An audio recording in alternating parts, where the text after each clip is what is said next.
Hi y'all! Welcome to our video on moral luck. This is based on Robert J. Hartman's article, also entitled Moral Luck. In this video, we'll explore how chance intersects with moral responsibility. Today we're exploring moral luck, a concept that challenges our everyday ideas about moral responsibility. Imagine two people driving home drunk. One, who Hartman calls Killer, tragically hits and kills a pedestrian. The other, who he calls merely reckless, drives the same way, but nothing bad happens.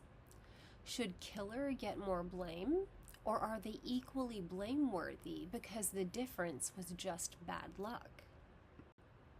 For many of us, our intuition says both. Killer deserves more blame because she caused harm, yet also the same blame because luck shouldn't matter. This is the tension that lies at the heart of moral luck. Killer and Merely Reckless are joined by two others, Fumbles, who loses her keys and avoids driving, and Night Blind, who can't drive at night due to poor vision. Their actions and circumstances differ, but often only because of luck. Hartman identifies three distinct kinds of moral luck that can shape our responsibility. First, there's result luck, the luck of how things actually turn out. Imagine two people driving home drunk. One happens to encounter a pedestrian and hits them. The other drives the same way, but no one is in the road. Their actions were equally reckless, but the results and our judgments can differ because of pure chance. Second, there's circumstantial luck, the luck of the situations we happen to face. For example, Fumbles intended to drive drunk just like the others, but by sheer accident dropped her keys down a drain.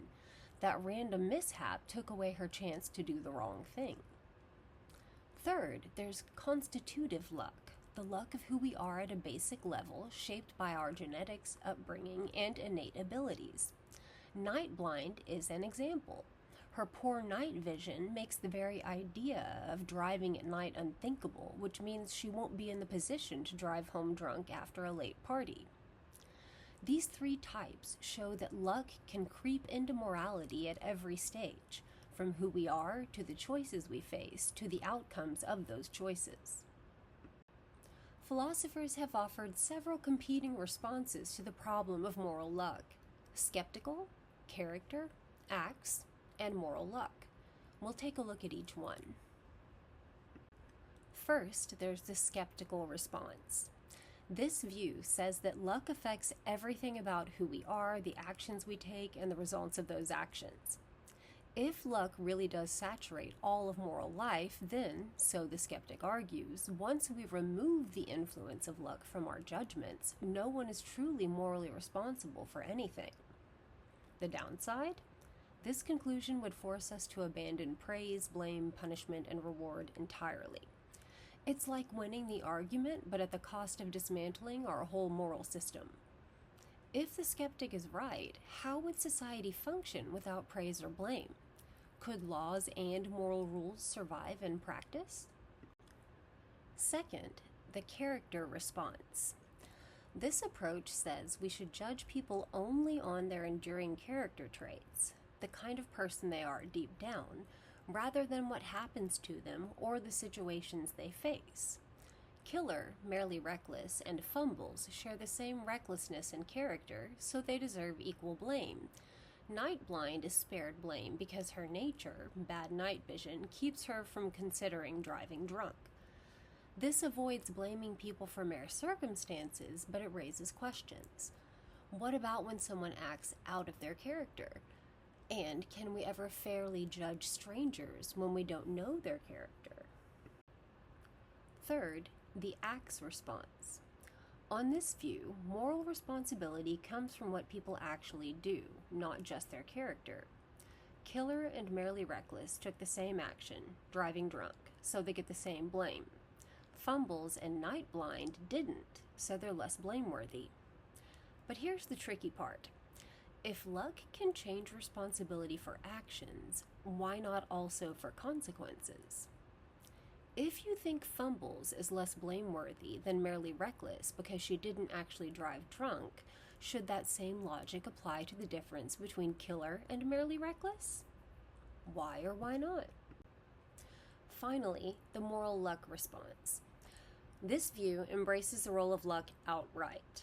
According to this perspective, outcomes, circumstances, and personal traits can all legitimately affect moral blame and praise. Killer gets more blame than Merely Reckless because Killer caused a death. Merely Reckless gets more blame than Fumbles because Merely Reckless drove drunk.